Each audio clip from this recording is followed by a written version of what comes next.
Let me hear me, Leah. Right.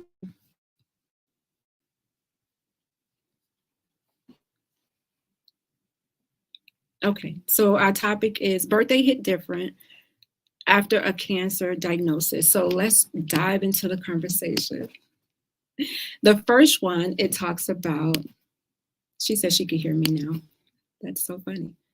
All right. She said she could hear me now. So I'm glad that you guys can hear me. Again, if you did not hear the topic today, we're talking about birthdays, how they hit different after a cancer diagnosis. And I talked about me having my crown because my birthday is this week.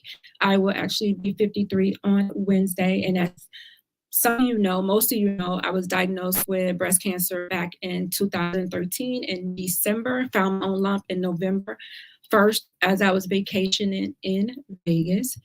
And made my appointment, went to the doctor, got my ground away, got my biopsy, and they said, hey, call me at home and say you are diagnosed with an aggressive form of cancer. So my Leah said, yes, also sending all the love and the birthday wishes to you. God is good, and it's a blessing to celebrate with you this year. Thank you, my Leah. I appreciate it. So I diagnosed in 2013, the whole entire 2014, I was in treatment and I did chemo, 33 rounds of radiation, had surgery. I ended treatment the week before Thanksgiving in 2014. And then after that, I was on my road to what they will call recovery. So, and at that point, you still have to see the doctor once you're done with treatment 5 years after that. So you'll go to the doctor every 3 months, probably for the first couple of years. And then as you get deeper into your, they call remission, I say heal, then you will see the doctor maybe once a year. Once you hit that year 5, then they end up releasing you from the doctor, and then you go and see your general doctor after that. Until you have some type of issue as it relates to cancer, then they refer you back to your oncologist. So many of you, some of you know, and some of my family found out last night that I had a second diagnosis of cancer in 2018, which I didn't share with a lot of people for my own reasons. I'll probably be talking about it later, but I actually was diagnosed in 2018 with skin cancer. So I was diagnosed in 13, and then in breast cancer, and then 18, I was diagnosed with skin cancer. So I am a 2-time cancer survivor. So I believe I have a lot to celebrate, especially when it comes to birthdays. And my birthdays have hit different ever since I have diagnosed with cancer. I always celebrate my birthday. I celebrated before my cancer diagnosis. I always celebrate. And after my cancer diagnosis, I really have a reason to celebrate because I'm here. So I'm excited about being here. So number one is a lot of times we're not intentional about celebrating our birthdays. We're like, oh, it's another day. Some of us don't even take time off to pamper ourselves, to go and just throw yourself a dinner. You don't necessarily have to do a party because everybody celebrates different.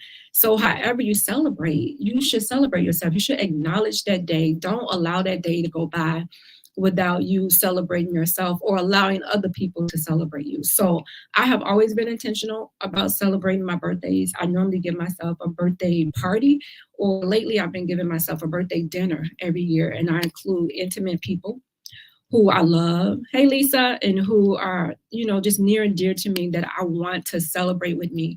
And they have always turned out so good. So I recently had a dinner last night, and everybody wasn't invited because, again, my dinners are intimate, mainly my kids, my siblings, my mom, just everybody who is near and dear to me, my best friend, who I want to celebrate with. And we have fun. We eat, we play games. They get to know me a little better. And we get to see how well they know me, right? Because you'd be surprised how many people think they know you and they don't. So we get to have fun. I collect gifts and we eat. And last night we did a new thing. We did a circle of prayer for me. So I was placed in the center of everybody that was a part of the party, and the party was kicked off. The prayer was kicked off by my pastor, so he prayed, and then everybody that was in the circle said a prayer for me, and then my pastor ended the prayer. So it was a powerful night. Pictures are coming soon, so I'm excited. You should be intentional. Whether you have cancer diagnosis or not, you should be intentional about celebrating your birthdays, right? You only get one birthday a year. And that's one time a year when nobody can say anything to you about everything being all about you. So be intentional about celebrating your birthday, making people respect your time when it comes to your birthday. Even if you want to go and get your nails done, get a manicure, pedicure, get your hair done, whatever it is, a massage, whatever it is that you want to do, take yourself to breakfast, to kind of reflect on the year ahead and everything that has happened in the previous year. Whatever you want to do with that time, it should be used to celebrate. Don't just allow the day to go by without celebrating. Lisa says she celebrates every year. As you should, Lisa. You have a lot to celebrate too. You should celebrate every year. Number two, you know why? Because you have so much to be grateful for. I can testify that I have so much to be grateful for. After my cancer diagnosis, I got to see my daughter graduate with her bachelor's degree from college. I got to see her graduate from high school as well. And then she graduated from college. And then my second daughter, I got to see her graduate from 8th grade. She's getting ready to graduate from high school next year. And then I have my third daughter, she graduated from 8th grade. Now she is a sophomore in high school. My son, I got to see him get married. I got to see my daughter get married. And now I have 3 grandchildren. So much came after that cancer diagnosis. I have so much to be grateful for and so much to celebrate for. So my birthdays, they hit different and I celebrate different. I wear my crown and I don't care what anybody else has to say about it, but I feel like on that day, I'm queen for the day. And I make sure that everybody knows it and they respect the crown. Lisa said, amen. Amen. So you should have a lot to be grateful for when it comes to your birthday. Again, it doesn't matter if you have a cancer diagnosis, any type of sickness, because it's your birthday. That's the day that you were born, the day that God gifted you to be here on this earth for a purpose. And whether you're walking in your purpose or not, that's on you. You should be celebrating. Number 3, because you were faced with your own mortality. With a cancer diagnosis, you look at and you think about death. You don't have a choice because of what we have known about cancer. We've seen death. That was the only thing that I saw that I knew. If I knew somebody had a cancer diagnosis, I was like, oh, they're about to die. Because that's all we saw. That's all we knew. That's really all what people highlighted, right? They highlighted that. Hey, cuz, hey, Dion. Yes. So that's all they highlighted, right? Is the death. They don't really highlight the wins. They don't highlight the survivors. They don't highlight what people did to survive. They don't highlight if they used the Western medicine, holistic medicine. They don't highlight those things, right? They always highlight the bad numbers. And so when people hear cancer, what they do, they get scared. And so this is why I celebrate survivors. I say I'm a warrior because when you go through cancer, you're going through a war. You have to prepare for that war. And the only way you're going to be a warrior is when you come out of that war. Because in the word warrior is war. So you fight that battle. When you lead the battle, oh, baby, you're a warrior. And you face your own mortality. You think like, I may not make it out of this because so many have not made it out of this. And in the midst of your fighting, you may have dark moments to where you feel like, I'm not going to make it out of this. And you pray and you ask God, I need you to help me to get through this. And you want to know, what's the meaning of all of this? Why am I going through this? Lord, what kind of glory are you trying to get out of me going through a cancer diagnosis, suffering with these toxins in my body? Like, what is this all about? Some people never know. Some people get it. I'm one of the people, I've got it. God allowed me to see why I was going through this journey. It wasn't for me. It was for somebody else so that I can share my testimony with someone else because of all the bad things that we do hear about cancer. It's to give hope. If not anything else, it's to give hope to someone else that they can make it. It's to educate someone else to take action with your health. Don't just sit on your health. So if I don't do anything else, you're going to know to take action. You're going to know that I'm a warrior. You're going to know that I push not just cancer awareness, but we push past awareness because we want you to take action. Whatever we tell you, whatever, when Dr. Michelle is on the show, whatever information that you get, we're expecting you to take action with it. And not just you, myself, because I can't tell you to do it and then I don't do it. When I have to go to the doctor for my annual, I get afraid.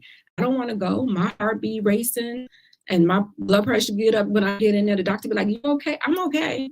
It's just you have to go through that, and you already know the fear that you had when you went in there and they told you that you had that cancer diagnosis. It's like, oh, wow, I really don't want to go in here. I don't want to be left in the dark and not know what's going on with my own body. So facing death is something that you do. And at that point, you have to make sure that you have your priorities in order and that you talk to the right people in your life. So if something were to happen to you, they would know.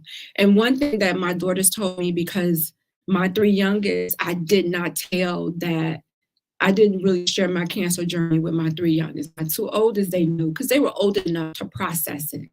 But my 3 little ones, they really wasn't. My youngest was 18 months. So they really wasn't old enough to comprehend what I was going through. But one thing that they said to me was, what if something had happened to you? What if you had died? Then they would have been upset because they didn't even know what was going on with me. So I encourage that you share the information with your children, share it in their own language. However, they will understand it at whatever age that they're at, but don't keep them in the dark about what's going on with your life, your sickness. They're gonna see you sick, right? I hid mine with a wig. When I shaved my head, they never saw my head bald because I brought a wig that looked just like my hair. So they didn't know the difference. When I was at home, I kept a scarf on. And I remember one of my daughters was like, I would go in the room and I would take the wig off and put the scarf on. And she was like, "Ma, take the scarf off." And I was like, "No." She was like, "Why not? Take it off." And I was just like, "No." I didn't want her to know that I was bald under the wig. And I was like, why she asked me that? So, we think they don't know. We think they don't see, they don't know, they don't feel, but they do. And they can tell when you're going through something. So you think you're hiding, but you're really not. Your kids feel it. So share that information with them, because if you're facing your own mortality, they need to know, hey, mommy is fighting for her life, and this disease that I'm going through, it has the potential to wipe me out. But guess what? Mommy is going to fight as much as she can so that don't happen. But this is what happens sometimes to people that go through this diagnosis. Doesn't mean it's going to happen to me, but I just want y'all to know what's going on with mommy. You get to create so many more memories because of this birthday hitting different, right? You're really intentional about the memories. I take so many pictures, and my family like, "Why you take so many pictures? You always taking pictures." Everywhere I go, I'd be like, "Let's get a picture. Let's get a selfie. Let's do this." Because I'm creating memories. You have to have some type of memories that you leave your people. Because one day we all gonna have to leave here. And my grandkids, my great grandkids, kids, you want to leave something for them, whether it's videos, whether it's pictures, whatever it is that you do that's part of your legacy. You want to be able to leave something for them that they could talk about, that they could share with their kids.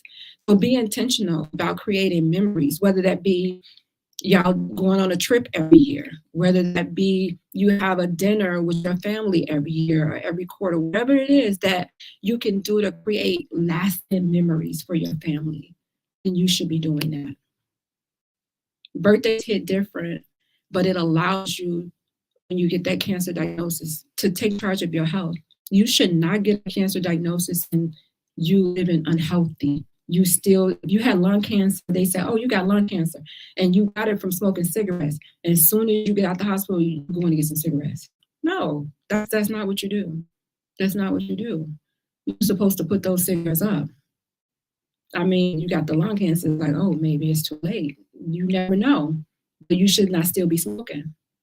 So at this point, you should be taking control of your health. Okay, so now I have the cancer diagnosis. What am I going to do now?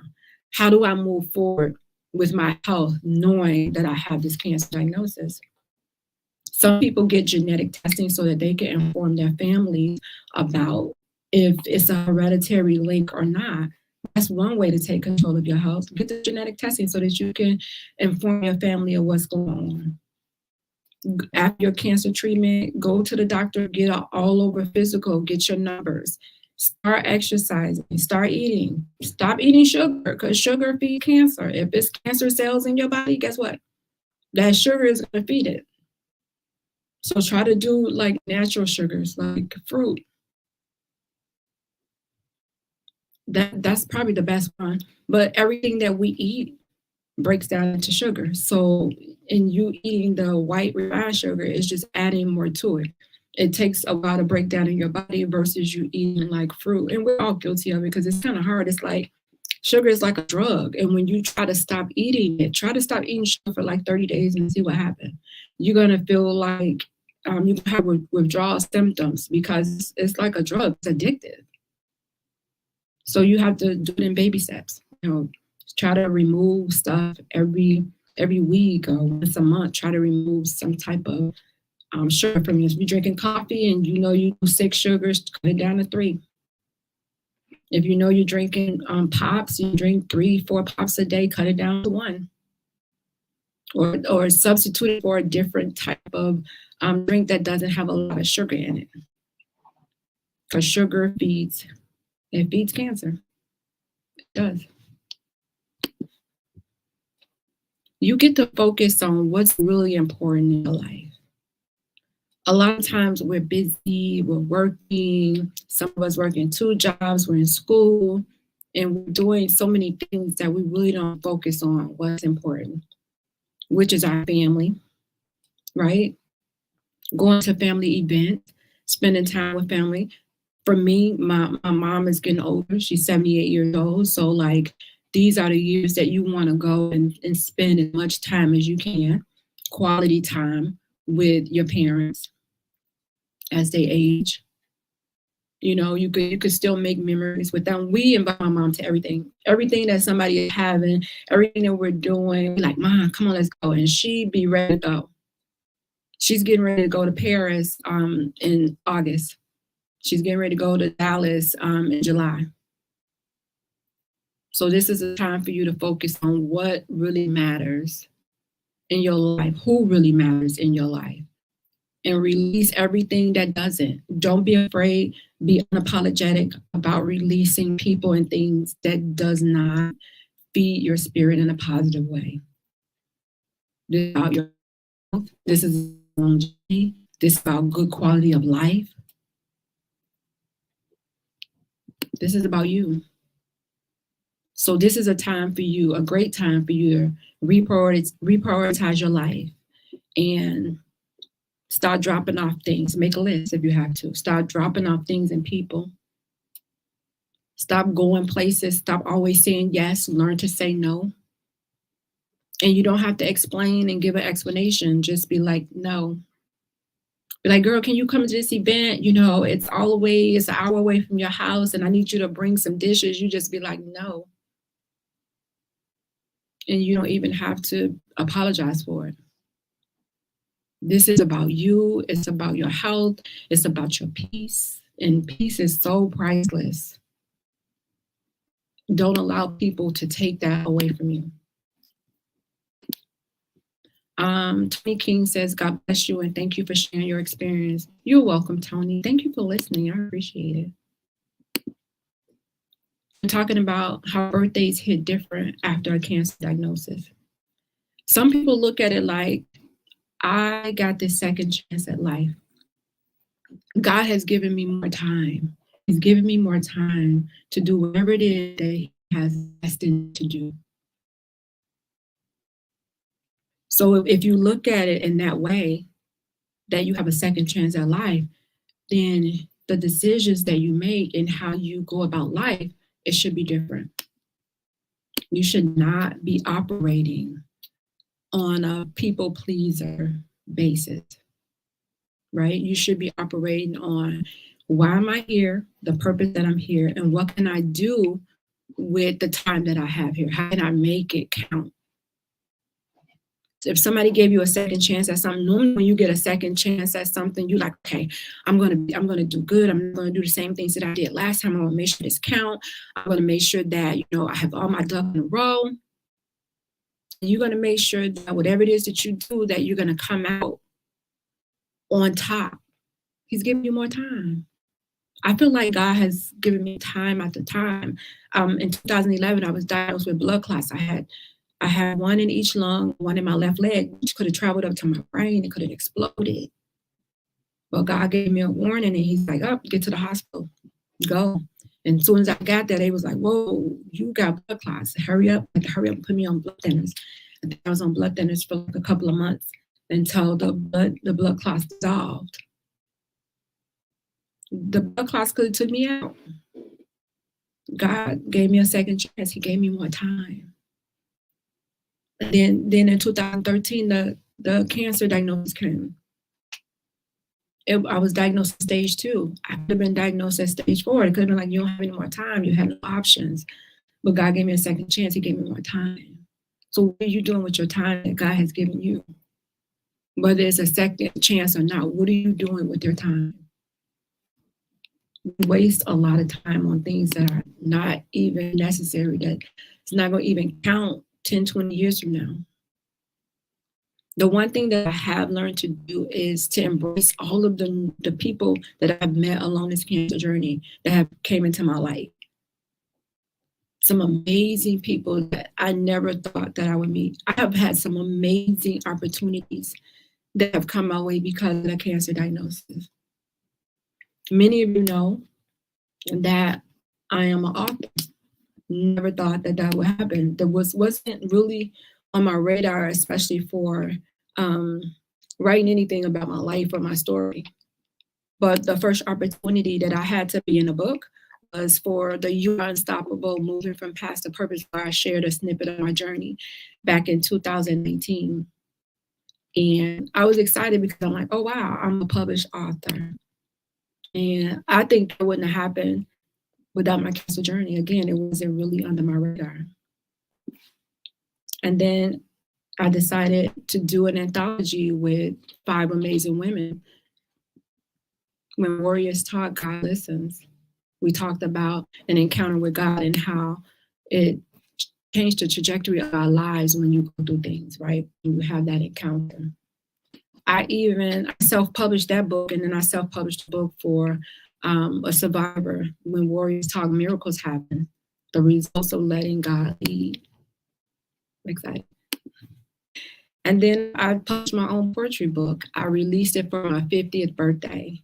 It's called Visions of Happiness. It's a poetic recollection of transformation from pleasure and pain to my purpose. And these books, I'm telling you, they wouldn't happen without my cancer diagnosis. And my recent publish was Take Charge of Cancer. Empower that warrior within. You don't have to take a cancer diagnosis and go ball up in the fetal position and give up. You don't have to. Don't allow it. I've had speaking engagements.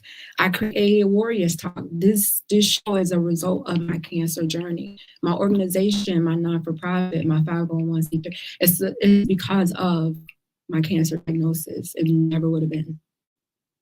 Wednesday, I'm going with my daughters to the Cancer Treatment Center where I received my treatment, and I'm donating my Battle Buddy sacks to individuals who are in treatment. It's not about me. It's about other people. It's about giving hope. And my last one, number 10, God still has purpose for you. This is why your birthdays hit different. It's because He has purpose for you. God is not done with you. Whatever it is that He wants you to do, you still have work to do. So you need to find out what that work is, and you need to get busy. Busy on His work and not your own. And sometimes what you have planned for your life looks totally different than what He had planned. Like, I would have never had this plan for my life. Never under my radar. Absolutely. This is not something. I was happy in my own little world. But God had something different for you. And whatever that is, He's going to qualify you to do it. There's no way that I would have been able to talk to anybody about cancer or cancer diagnosis had I not went through the cancer diagnosis. I couldn't even tell you anything about it because I didn't go through it. But right now I could tell you about it because I went through it. I go to seminars. I go out of town. I was just in Washington in May with the National Breast Cancer Coalition. We went to Washington and we was lobbying for individuals with stage 4 cancer. I'm not just sitting on the sidelines. I'm in the ring, educating myself, getting information so that when I do my shows, I'm able to give out valuable information. I try to bring on valuable guests like Doc Michelle. We have Resolve Relationship Monday. We try to give you valuable information to help balance your life out, to help you make better choices with your life, with your relationships, with your health. So God has blessed me to do all those things as a result of my breast cancer journey. And I'm excited. I'm excited about it. I wasn't happy about being pushed into it, being chosen for it, but it's doing what he wants me to do and not what I want to do. And it's more effective and more rewarding to do what he purposed me to do. And so I'm excited about that. Hey, Red, you're running in kind of late, aren't you? Hey, Deonde. Thank you. Happy birthday. My birthday is Wednesday, you guys. Thank you. See, I got my crown on. It's celebrating my birthday. I've been celebrating all month. So I'm excited about that. So I hope you guys have enjoyed the show. I just wanted to talk about how birthdays hit different after you have a cancer diagnosis. You should be more intentional about your birthdays. Happy early birthday. Thank you so much. I appreciate it. Be more intentional about your birthdays, about days, period, in your life.